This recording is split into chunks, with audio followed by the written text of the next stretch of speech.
AFC Asian cup qualifiers under 17 দলটা তাদের নিজেদের জয়ের ধারা ধরে রেখেছেন, কেননা ব্যাক টু ব্যাক 3টি ম্যাচ এবং 3টিতেই উইন। আপনি একটু কল্পনা করেন, 3টা ক্লিন শিট এবং 18টা গোল করেছে অনূর্ধ্ব-17 দলের ছেলেরা।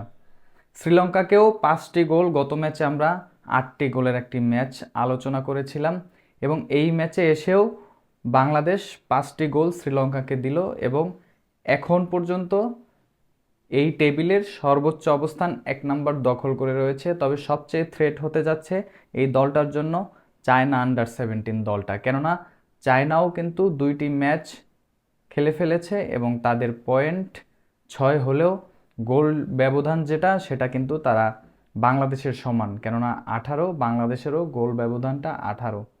তাহলে আমরা বলতেই পারি চায়নাই হতে যাচ্ছে বাংলাদেশের সবচেয়ে কঠিন প্রতিপক্ষ। পরবর্তী রাউন্ড মূল পর্বে এশিয়ান কাপের খেলার জন্য চায়নাই সবচেয়ে বড় বাধা হতে পারে।